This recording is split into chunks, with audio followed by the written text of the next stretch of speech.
ایک چیز کی بس یہ ذرا جلدی سے 5-7 منٹ ہی کا موضوع ہے تو اس کو ابھی کر دیتے ہیں. آج کل ہم دیکھنے میں آ رہی ہے ایک چیز بے اعتدالی بہت، وہ ہے روٹی اور غذا کی بہت بے احترامی ہونے لگی، بہت زیادہ بے احترامی ہے. اور اس میں جو اسراف ہے اور جو فضول خرچیاں اس سلسلے میں ہو رہی ہیں، یہ علی الخصوص آپ دیکھیں گی کہ روٹی کے ٹکڑوں کو کچرے میں پھینکنا آج کل نظر آتا ہے، کچروں کے اندر، ڈسٹ بنس کے اندر بے تحاشا اس طرح سے روٹیاں جو ہے وہ، جو اللہ کی ایسی غذا تھی. کتنے لوگ ایسے ہیں دنیا کے اندر جن کو ایک روٹی کھانے کو اس وقت میسر نہیں ہے، بھوک ہے، افلاس ہے، اور کس قدر ہمارے ہاں ان چیزوں کا ضیاع ہوتا ہے. گھر میں باقاعدہ جو وہ بھوسی ٹکڑے وغیرہ ہوتے ہیں وہ دیے جاتے ہیں. اس کا مطلب ہے کہ اتنی اضافی روٹیاں بچ جاتی ہیں. کھانے پکانے کے دوران ہی ان کا خیال کرنا چاہیے کہ یہ غذا اور اناج اس طریقے سے ضائع نہ ہو.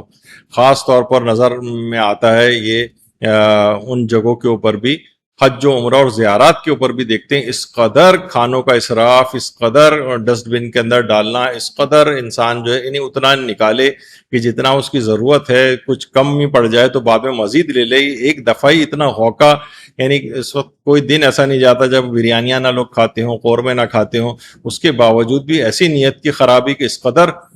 پلیٹ میں جو ہے اپنے وہ رکھ لیتے ہیں کہ جو میں اکثر وہ لطیفہ نقل کرتا ہوں کہ ان کی پلیٹ کبھی وہ پانی لینے کے لیے جائیں تو لوگ ڈونگا سمجھ کے اس میں بوٹیاں نکالنے لگتے ہیں، اتنی بھری ہوئی ہوتی. تو بہرحال یہ اس طرح سے اس قدر ضیاع روٹیوں کا اور اس کی ایک بہترامی، یہ اسلام میں اچھا نہیں سمجھا گیا ہے اس بات کو.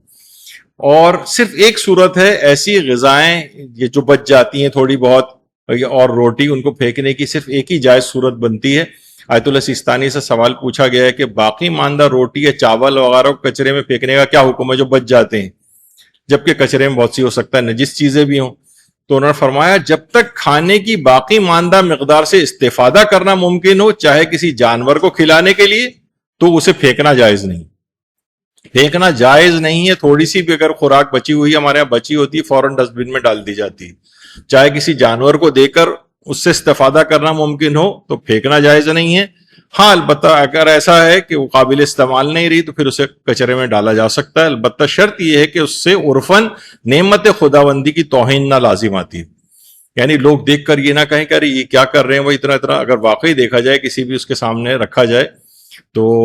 بلکہ آیت اللہ سیستانی سے ایک استفتاء میں کہ وہ جو دیگ یا پتیلی کے اندر جو نیچے کی طرف سے کچھ وہ رہ جاتی ہے اس کے اندر جس میں سالن بھی کچھ ہوتا ہے، کیا اسے پھینک سکتے ہیں یا نہیں؟ تو انہوں نے کہا خواہ جانور کو کھلانے کے لیے ہو، خواہ پودوں میں اس کو ڈالنا ممکن ہو، یا کوئی استفادہ اور کرنا ممکن ہو، کچھ شوربہ بچ گیا آپ اسے بعد میں کسی چاول کے ساتھ کھا سکتے ہوں یا کسی اور چیز میں ڈال سکتے ہوں اس کو، تو اس طرح سے پھینکنا جائز نہیں ہے اس کا. ہاں بالکل کوئی خراب ہو گیا ہو، باسی ہو گیا ہو، مضر صحت ہو یا کوئی اور چیز ہو تو پھر اس صورت میں اس کو ڈالا جا سکتا ہے، ورنہ اس کو نہیں، ایسا نہیں کیا جا سکتا. اور روٹی کے آداب میں سے ایک چیز یہ بھی ہے، اسلام نے بتایا کہ روٹی کو کبھی چاقو سے نہ کاٹا جائے. یہ اس کے آداب میں ہے، کیونکہ روایتوں میں بھی آیا کہ روٹی کا احترام کرنا پیغمبر اکرم صلی اللہ علیہ وآلہ وسلم فرماتے ہیں.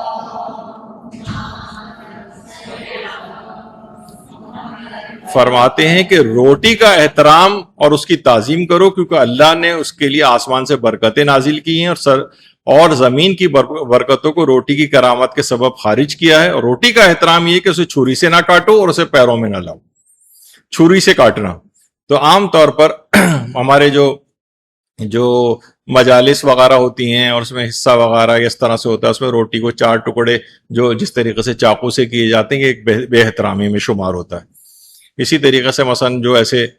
پراٹھے وغیرہ بنائے جاتے ہیں فلنگ والے، ان کو اس سے کاٹا جاتا ہے. پیزاز جو ہیں ہمارے، اس کو باقاعدہ چھری سے کاٹا جاتا ہے، جبکہ یہ آداب کے خلاف ہے، آداب اسلامی کی. چھری سے، کیونکہ یہ بھی روٹی ہے، پیزا وغیرہ کی جو روٹی ہوتی ہے، تو اس کا بھی اس انداز سے کرنا جو ہے وہ نامناسب سمجھا گیا ہے. تو بہرحال اس کے خاص جو کٹر آتے ہیں وہ بھی تقریباً اسی کے حکم میں ہیں کہ چھری سے اس کو کاٹنا یہ مناسب نہیں سمجھا گیا ہے. پھر ایک اس کے ادب میں یہ ہے کہ روٹی کے کہ وہ جانوروں کی طرح سے سونگا نہ جائے. بعض سے لوگ اٹھاتے ہیں روٹی کو سونگتے ہیں. اچھا بعض اوقات تو کھانوں وانوں کی حد تک تو بعض اوقات صحیح ہوتا ہے کہ کھانا باسی تو نہیں ہے، بو تو نہیں آ رہی ہے، کوئی اس طرح کی چیز. لیکن روٹی کے آداب میں ایک چیز ہے کہ اس کو سونگنا جانوروں کی طرح سونگھنا، یہ اس کو آداب اسلامی کے خلاف سمجھا گیا ہے، روٹی کو سونگھنا۔ اسی طریقے سے روٹی کو کھانے کے برتن کے نیچے نہ رکھا جائے، یہ بھی آداب اسلامی کے خلاف ہے۔ عام طور پہ ہمارے یہاں مثلا ماسی کو کھانا دیا جاتا ہے، فقیر کو کھانا دیا جاتا ہے، تو اس میں کیا کرتے ہیں، وہ پلیٹ جو ہوتی ہے سالن والی وہ روٹی کے اوپر رکھ دی جاتی ہے، یہ اس کو بہترامی سمجھا گیا ہے، روٹی اس کے اوپر کوئی اور چیز نہ رکھی جائے۔ پھر ایک چیز یہ کہ دسترخوان پر روٹی رکھنے کے بعد انسان کسی اور کھانے کا انتظار نہ کرے، یعنی یہ نہ ہو کہ جناب اچھا ابھی تو صرف روٹی آئی ہے، ہاں بھائی وہ حلیم کب آئے گا، تو فلاں چیز کب آئے گی، تو قورمہ کب آئے گا، وہ انتظار کر رہے ہیں۔ اگر روٹی کھانے پر موجود ہے تو یہ فل میل سمجھا گیا ہے۔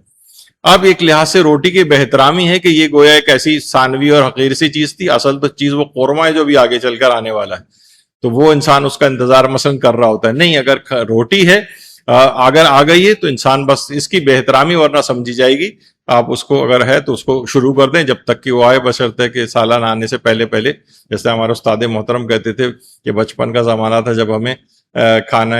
روٹی لینے کے لیے تندور پہ بھیجا جاتا تھا، تو مثلا 8 روٹی اگر لے کر آئیں تو گھر آتے آتے وہ 6 میں رستے میں 2 ختم ہو جاتی تھی۔ تو بہرحال روٹی اگر ہے تو پھر اس کا انتظار نہیں کیا جائے کہ کوئی اور کھانا آ جائے، تو یہ اس کے آداب میں سے۔ جب یہ وجہ ہے کہ ہمارے یہاں ایک فقہی مسئلہ بھی آتا ہے کہ روٹیوں کو کفارے کے طور پر دیا جا سکتا ہے روزوں کے، اس میں ایک ہے نا کہ پیٹ بھر کے کھانا کھلانا، ہم اگر سالن کا انتظام نہیں کر رہے صرف روٹیاں دے رہے ہیں تو کیا یہ جائز ہے؟ مثلا کسی کا پیٹ 2 روٹی کے اندر بھر جاتا ہے تو ہم اسے اگر دو روٹی اگر صرف دے دیں اور کوئی سالن وغیرہ نہ ہو تو فقہا کا یہ کہ جی ہاں یہ بالکل جائز ہے، یعنی یہ فل میل سمجھا گیا ہے۔ جب یہ آپ نے ابھی سنا کہ کسی سالن وغیرہ کا انتظار نہیں، وہ ضرور ٹھیک ہے کہ اس کو کچھ دے بھی دیا جائے گا، پیٹ بھر کے کھلا رہے ہیں، لیکن بہرحال صرف روٹیاں دینے سے بھی جو ہے وہ چیز ادا ہو سکتی ہے۔ اور اسی طریقے سے روٹی کے ٹکڑوں اور ریزوں کا بڑا احترام کیا جائے۔ لوگ پہلے ہم دیکھتے تھے کہ جو روٹی کے ٹکڑے ذرات وغیرہ دسترخوان پہ ہوتے تھے اسے جمع کر کے کھا لیا کرتے تھے، اور ذرات بھی اس کے کوئی اس طرح سے ضائع نہیں کیا جاتا۔ اب تو پوری روٹیاں اس طرح سے پھینکی جاتی ہیں، اور تو یہ اس کی بے احترامی ہوتی ہے، تو اس کے روٹی کے ٹکڑوں اور ذروں کا احترام کیا جائے۔ اب دیکھیے روٹی ایک ایسی چیز ہے، بہرحال اس پہ بڑے لطیفے بھی بنائے جاتے ہیں کہ مثلا اگر بیوی جو ہے وہ بیلن لے کے کھڑی ہو اور شوہر سے پوچھے کہ 1 کھائیں گے یا 2، تو کہتے ہیں کہ بیگم ہمیشہ روٹی کا جملہ ساتھ میں کہا کرو، کیونکہ کنفیوژن ہو جاتی ہے کہ تمہاری کیا مراد ہے اس سے، کیونکہ بیلن ہاتھ میں لے کے کھڑی ہیں بہرحال۔ تو یہ اب اس کے اندر یہ ہے کہ بہرحال ابھی آپ نے جیسے کہ سنا کہ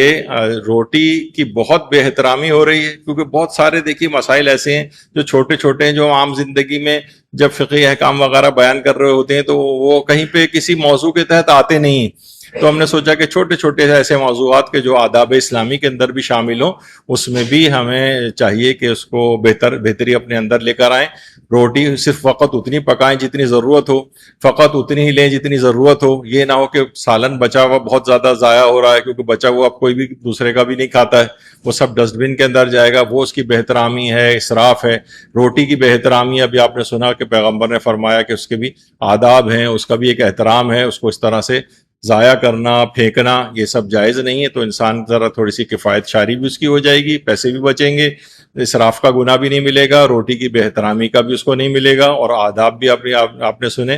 کہ اگر خالی بھی اگر روٹی آئے تو اسے بھی انسان جو ہے وہ کھا سکتا ہے، چاقو سے اس کو نہ کاٹے، سالن کی پلیٹ اس کے اوپر نہ رکھے وغیرہ جو ابھی آپ نے سنی۔ تو ان چیزوں کا بھی آداب اسلامی کا بھی خیال رکھنا چاہیے۔